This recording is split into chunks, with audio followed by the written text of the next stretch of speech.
Okay, so that is your parasitology na content of your compre review.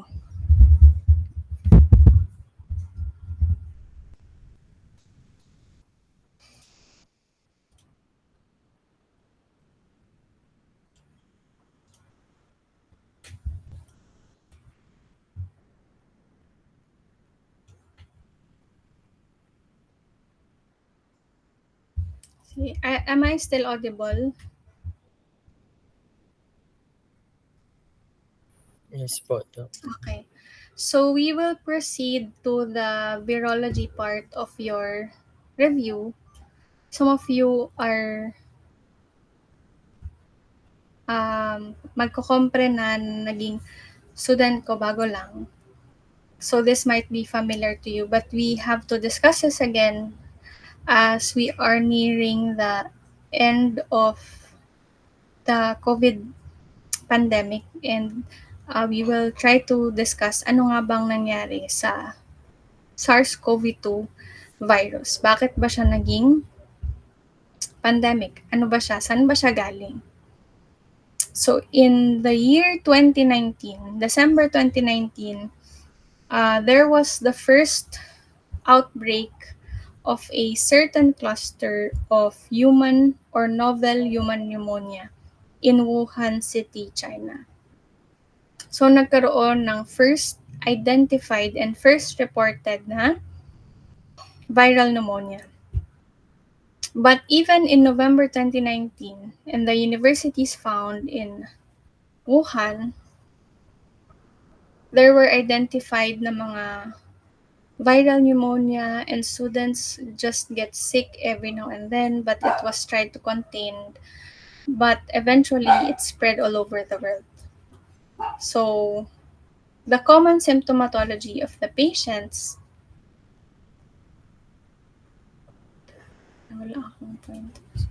common symptomatology of the patients that have this viral pneumonia are fever, malaise, dry cough, dyspnea, and was diagnosed or called Wuhan pneumonia because of the pneumonia symptoms and where it was first noted. So, during that time, nagkaroon na ng first unknown case of COVID-19. Pero unknown pa siya. So, viral pneumonia lang yung tawag sa kanya.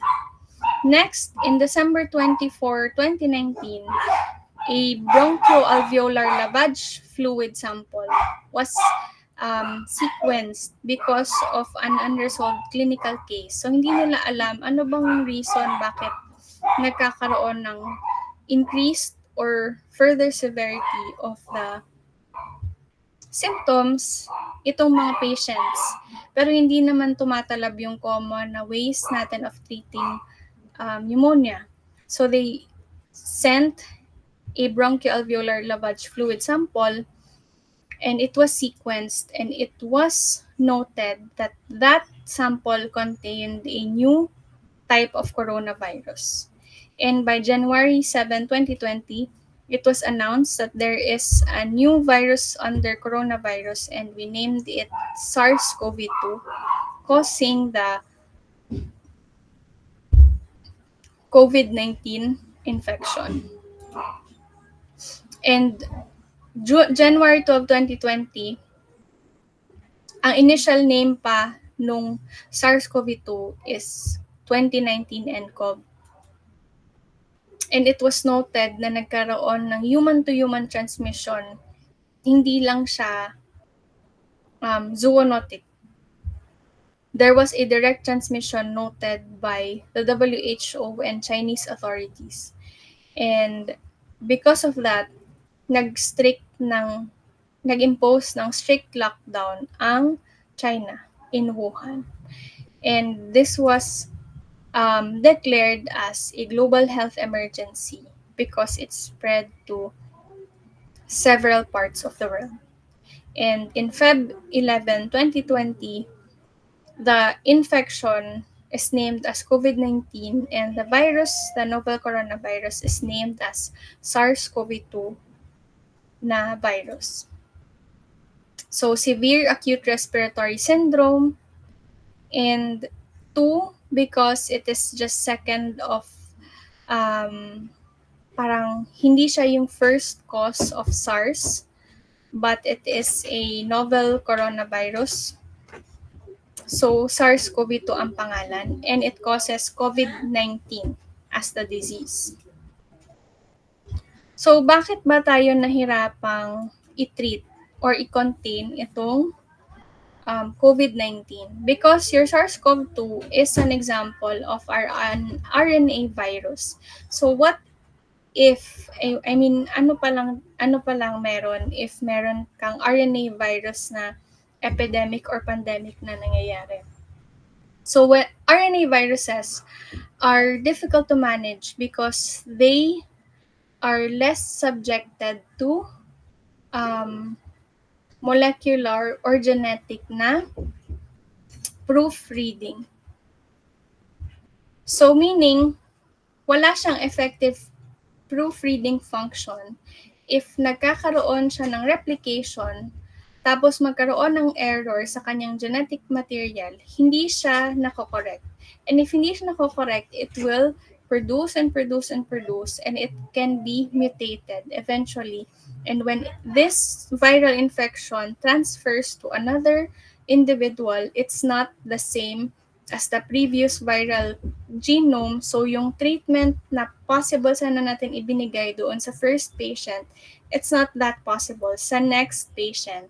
And it can repeatedly mutate and mutate and mutate up to a point na even though same sila na SARS-CoV-2 or same sila ng identity ng RNA virus, hindi na siya as effective ang ating immune system or ang ating mga vaccines or ang ating treatment against the first wild sequence to the next mutated sequence.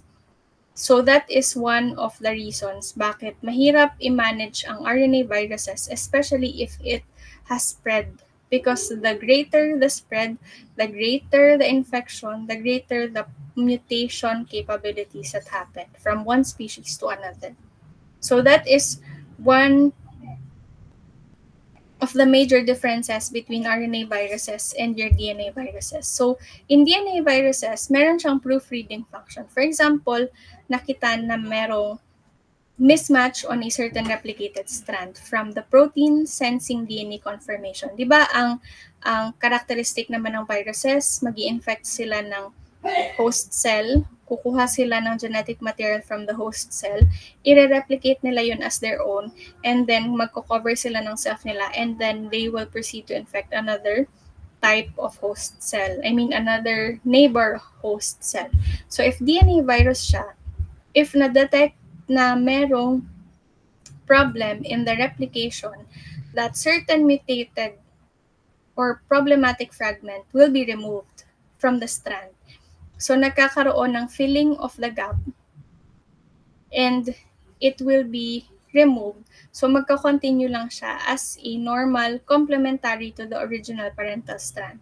So, that is a proofreading function. But in RNA viruses, they don't proofread, or if they don't proofread efficiently, that's why yung mga RNA polymerase bases can match to certain strands and it will not be corrected and it will just be replicated further. So, high chances of mutation. Kaya, meron tayong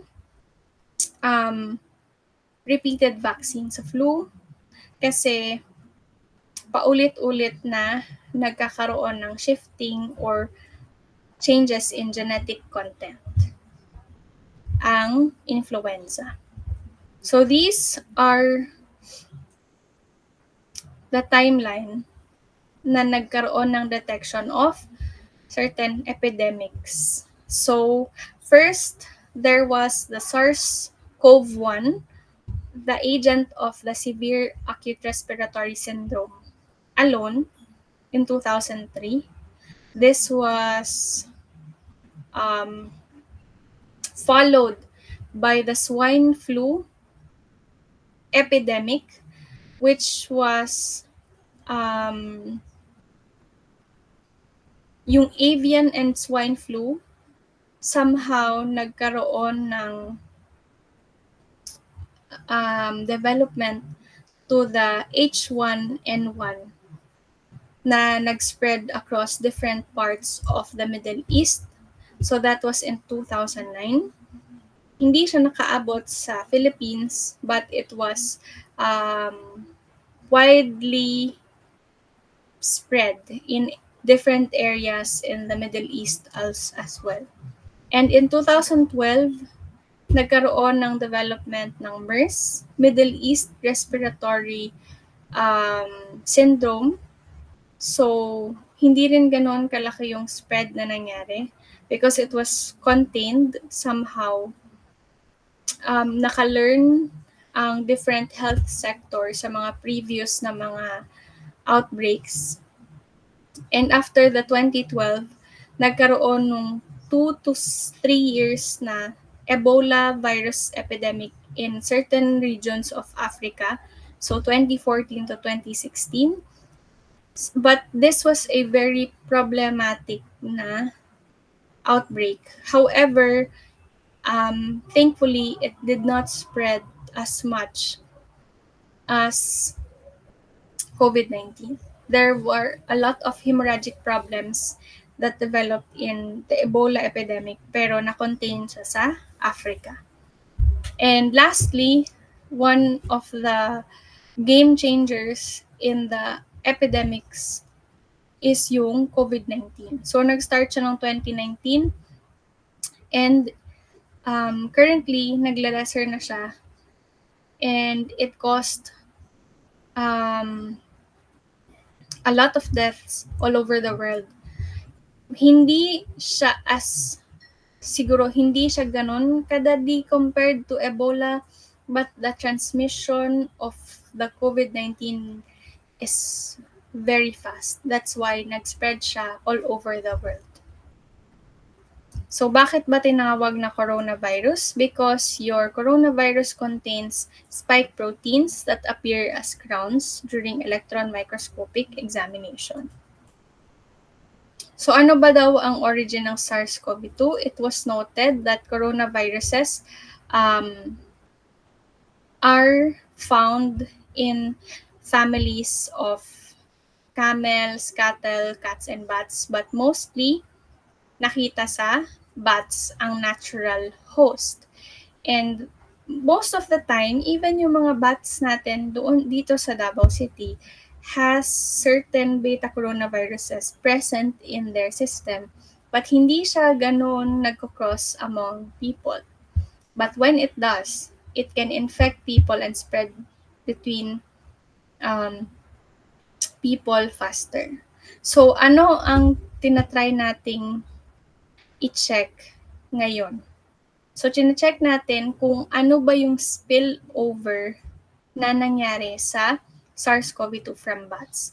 So, we are thinking na maybe pangolins are one of the reason bakit nagkaroon ng spillover ng SARS-CoV-2 from bats to crossing to humans. Especially that the pangolins are also being sold to wet markets and being eaten by different individuals. So that can be the key to the connection of bat beta coronaviruses to pangolins to humans.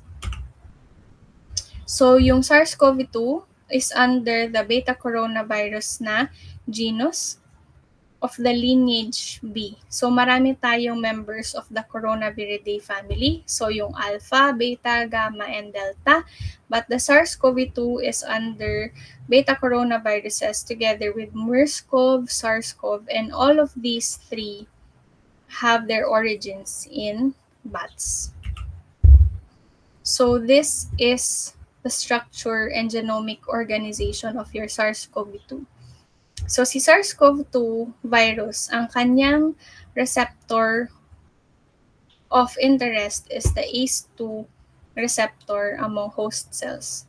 So these are the different regions ORF1A, ORF1B, and the spike region that contributes to the different pathogenic or virulence factor or pathogenesis of the SARS-CoV-2 causing COVID-19.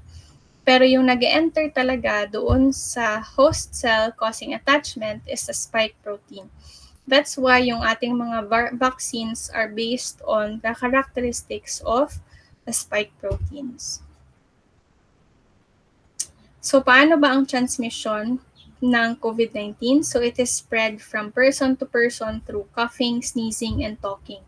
So, naabot na it can cause aerosol transmission, airborne, contact through touching, droplet particles by touching respiratory secretions landing on different mucosal surfaces.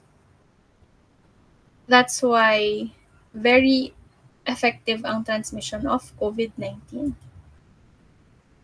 So, ang SARS-CoV-2, once it enters the host cell through the ACE2 receptor, it will fuse with the genetic material of the host cell and it will be released to the neighboring na environment and it will be ingested by the antigen presenting cell, causing the presentation of the different viral peptides sa immune cells. And when that happens, it can trigger inflammatory immune response, which is one of the main reasons bakit nagkakaroon ng moderate or severe cases of SARS-CoV-2 infection because of the cytokine storm that happens among patients that are exposed to the virus. Hindi talaga mismong purely SARS-CoV-2 lang ang reason, but although yung cytopathic effects of the SARS-CoV-2 virus are very fast, it can produce 2 to 4 changes in the cell after infection just within 24 to 48 hours. Isa sa reason bakit it can cause severe manifestations among patients is due to cytokine storm present. So that's what happens. So we have several variants na of coronavirus and that is because of the high mutation capabilities of the virus, RNA virus. And based on the different variants, doon din nagkakaroon ng development ng different vaccines. So effective pa rin ba ang vaccine? It is still effective naman because the base formula of the vaccine is founded on a certain part of the coronavirus that is not that is essential for it to infect host cells.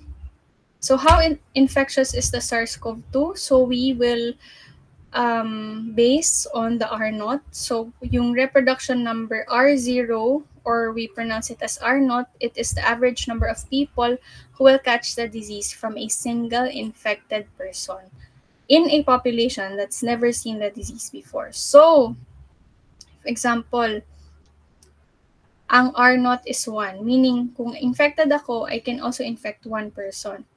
If the R0 is less than 1, if infected ako, I might infect one person, I might not. But if the R0 is more than 1, it can cause an epidemic. And the noted na peak R0 of SARS-CoV-2 during the pandemic na peak is 3. So meaning, if R0 is 3, if I am infected, I am capable of infecting 3 new people on an average basis. And those 3 new people can infect another 3 new people, eventually increasing the severity or the degree of the condition. So that's the problem with an increased R0. But now, I think lesser na because of the advent of vaccines. So, sino yung may isa sa pinakamataas na R0 na na-note natin? That is measles. But thankfully, vaccines are effective. So that is the virology part of your advanced micropara compre review. And yung ating discussion will circulate lang. I mean, our examination will circulate lang on the concepts that are discussed here in our review. So, anong mangyayari sa compre exam? Most probably, you will be given a case. And then, you will identify the necessary answer on that certain question based on the case. So, for example, cellular response yung tinatawag. So, you will focus on that concept.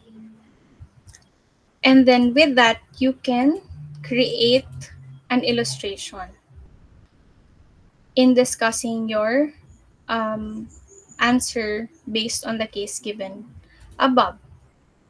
And aside from illustration, you can also check for, take down notes on certain sequence of events. And in this example, you have to organize your examination, your answer sa inyong exam. So, pwede kayong mag-create ng flow of flow of information based on what is being asked in the case, but focus on the parts of the microbiologic crossing through immunologic aspect, or if kailangan ba ng resistance or kailangan ba ng pathogenesis or treatment. So, ganun. So, you can create your own flowchart. And the whole paper, you can use the left side for